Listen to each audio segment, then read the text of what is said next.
It's time to get shredded. That's the honest answer. I have been, what are we up to? Day 74. And I've been doing good. I've been refining and tweaking and building a better model of this as we've gone through. And part of the reason is I keep finding loopholes in it. And here are the things, and then I'll find my little loopholes. And this is the one I talk about with people when we're talking about setting disciplines and setting standards and stuff. Like, this is what I'm building my whole world on. And the reason why I want to preach it is because I am the worst candidate for it. So if I can fix my shit, imagine what it can do for you. Like, my need to seek comfort, especially as I'm tired and I'm struggling with things. I got a 3-year-old and a 2-year-old. I'm fucking knackered a lot of the time. And my 2-year-old still doesn't sleep through the night. I spend a lot of the nights in his bed sleeping so that we bought him a queen bed and I sleep in the bed with him. That's the only way we get him to sleep. So I'm tired. And when I get tired, that willpower and that discipline slips.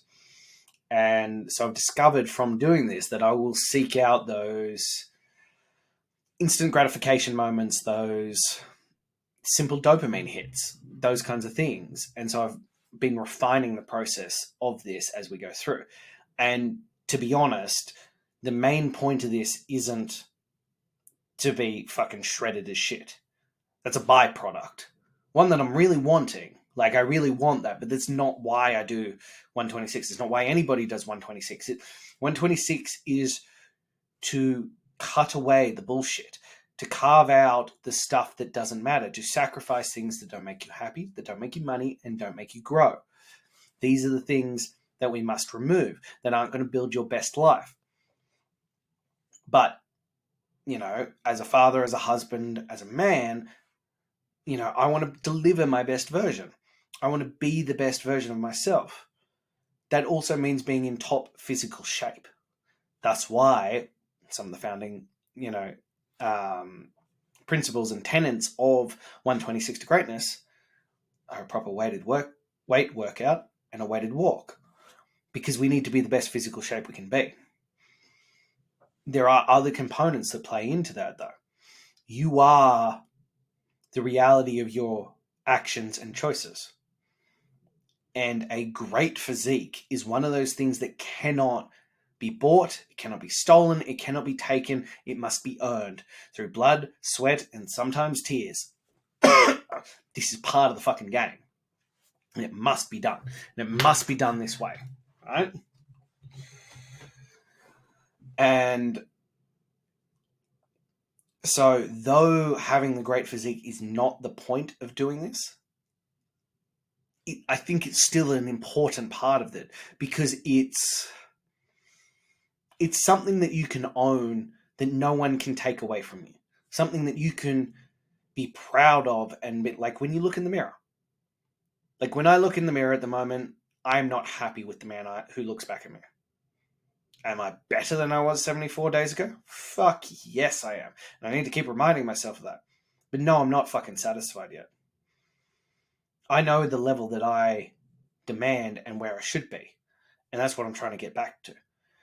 And there's something deeply gratifying, especially as you get older, especially as you become a father, in having an incredible physique. There is something to be said for that. It's a status symbol. And it shows that you care. And you take that responsibility of being a father, a husband, and a man fucking serious. And is it the only thing? No, absolutely not. Are there many douchebags who are selfish as fuck who have great physiques? Yes. Yes, there are.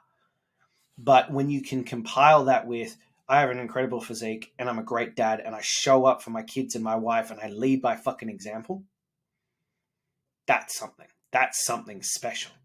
And that's what I'm trying to create for you guys when we do 126.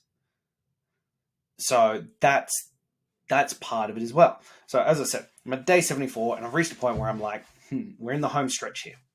We're in the last, I started it on Tuesday, but we're in the last 50 days. It's time to fucking get serious. Yeah, I've been building that man. I've been building that character, and I've been working on keeping my word to myself, and I'm building that credit with myself every single day. And for 74 days, I have not missed a fucking beat. But it is also becoming that thing of like, am I truly pushing myself to the limits? At the start I was, because I'd lost that. I'd lost touch with that effort and that rah and that here we fucking go. But workouts have become easy.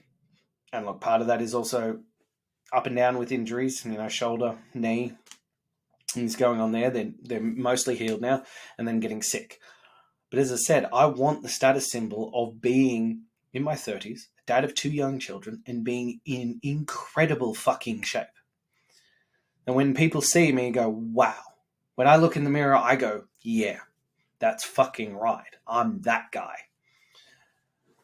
So as we progress into the last 50 days, I decided it's time to ramp shit up. And you would have seen that. If you're not following me on Instagram, Greatness Project 126, check it out.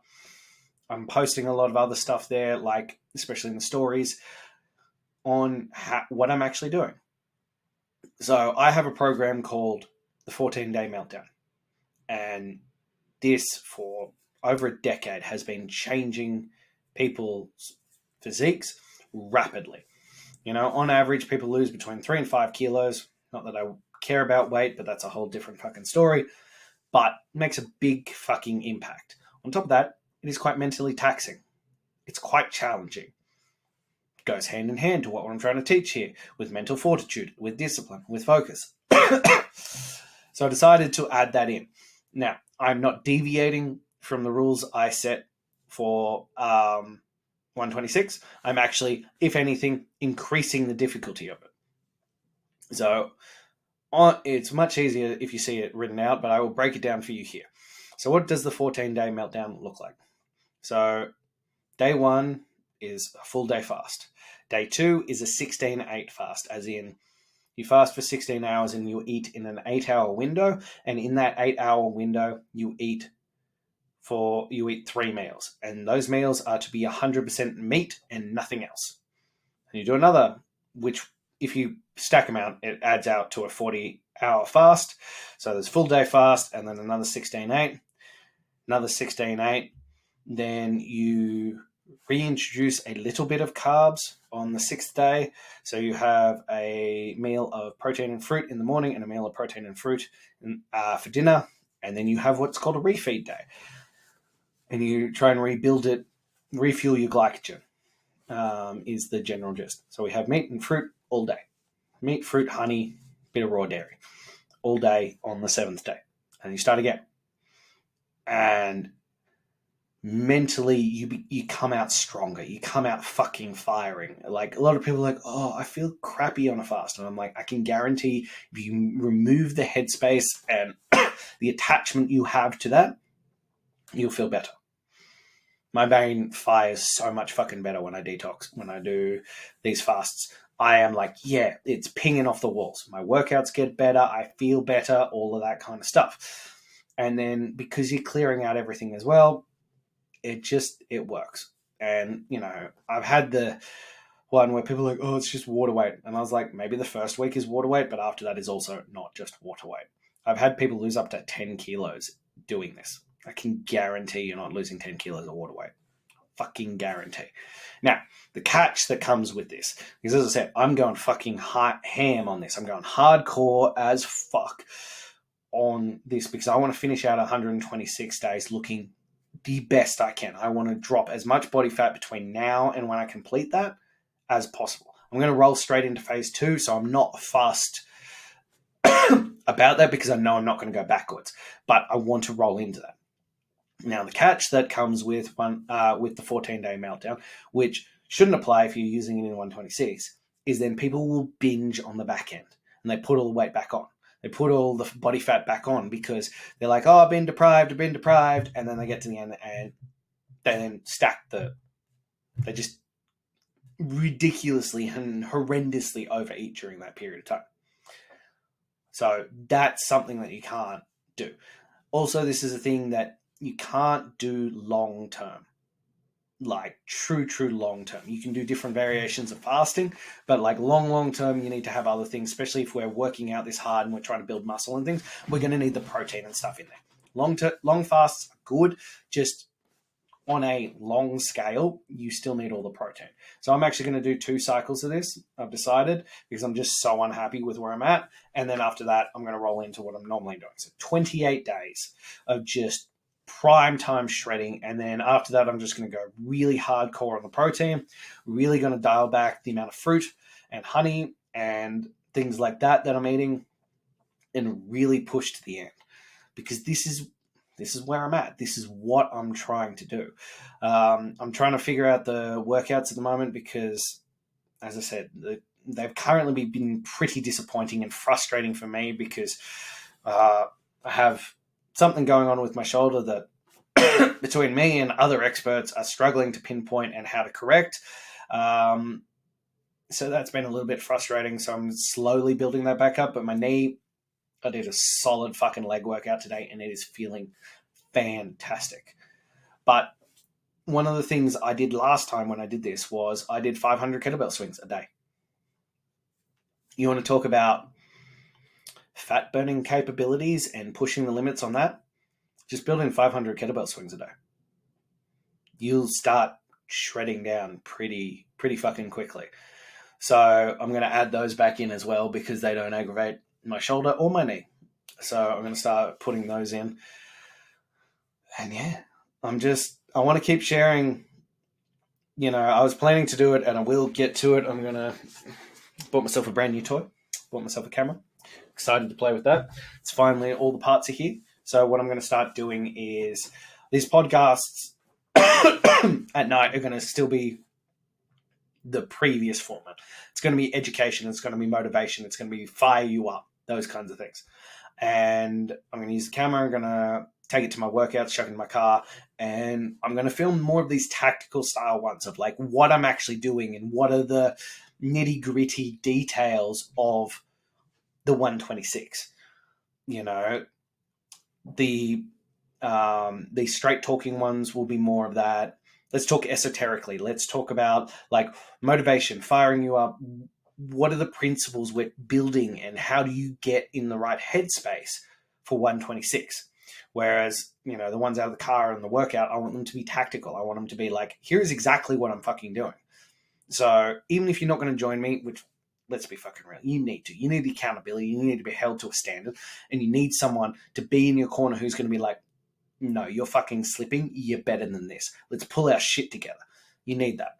But if you think that you can do this on your own, more power to you. I want you to have the skills and the talents plus all the information to go out and do that. So I'm going to start sharing those tactical things now. So that's how I'm planning to set it up. That's where I'm currently at. As I said, jump on my Instagram, follow me there, watch the stories because you can see I post my daily photos. I'm showing you in real time what's going on here. I'm not just talking the talk. I'm walking the walk. And I'm going to share with you all the ups and downs. Because some days this is fucking hard. Like this stuff with my shoulder, I got walking pneumonia, the stuff with my knee. It's been weighing on me because I haven't been able to give the level of intensity that I want. And it makes me feel like a fucking fraud. Like it really does. It really eats away at me. It makes me feel like I'm not doing the shit that I know I should. And that's part of the journey as well. It's part of that overcoming. It's part of me pushing forward. And it's going to help me reach that next level because I'm like, yeah, okay, I've got to deal with that. But now I can overcome. Now I find ways around it. Now I find ways that I can still get this shit done.